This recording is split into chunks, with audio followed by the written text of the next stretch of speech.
ஆதியாகமம் அதிகாரம் 48. அதற்குப் பின்பு உம்முடைய தகப்பனாருக்கு வருத்தமாயிருக்கிறது என்று யோசேப்புக்கு சொல்லப்பட்டது. அப்பொழுது அவன் தன் 2 குமாரராகிய மனாசேயையும் எப்பிராயீமையும் தன்னோடே கூட கொண்டு போனான். இதோ உம்முடைய குமாரனாகிய யோசேப்பு உம்மிடத்தில் வந்திருக்கிறார் என்று யாக்கோபுக்கு அறிவிக்கப்பட்டது. அப்பொழுது இஸ்ரவேல் தன்னை திடப்படுத்திக் கொண்டு கட்டிலின் மேல் உட்கார்ந்தான். யாக்கோபு யோசேப்பை நோக்கி, சர்வ வல்லமையுள்ள தேவன் கானான் தேசத்திலுள்ள லூஸ் என்னும் இடத்தில் எனக்கு தரிசனமாகி என்னை ஆசீர்வதித்து, நான் உன்னை பலுகவும் பெருகவும் பண்ணி உன்னை பல ஜன கூட்டமாக்கி உனக்கு பின்வரும் உன் சன்னதிக்கு இந்த தேசத்தை நித்திய சுதந்திரமாக கொடுப்பேன் என்று என்னோடே சொன்னார். நான் உன்னிடத்தில் எகிப்துக்கு வரும் முன்னே உனக்கு எகிப்து தேசத்தில் பிறந்த உன் 2 குமாரரும் என்னுடைய குமாரர். ரூபன் சிமியோன் என்பவர்களைப் போல எப்பிராயீமும் மனாசேயும் என்னுடையவர்கள். இவர்களுக்கு பின் நீ பெறும் பிள்ளைகள் உன்னுடையவர்கள்.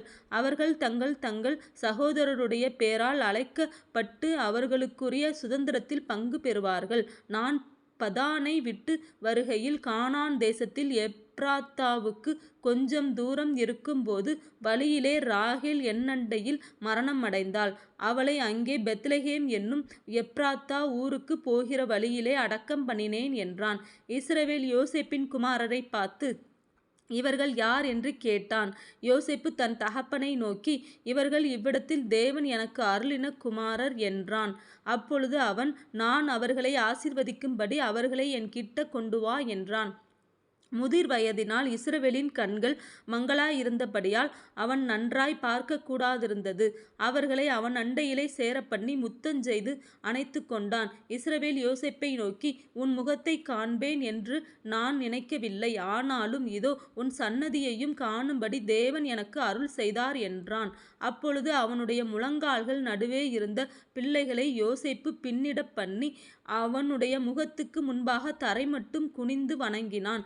பின்பு யோசேப்பு அவ்விருவரையும் கொண்டு வந்து எப்பிராயீமை தன் வலது கையினாலே இஸ்ரவேலின் இடது கைக்கு நேராகவும் மனாசேயை தன் இடது கையினாலே இஸ்ரவேலின் வலது கைக்கு நேராகவும் விட்டான்.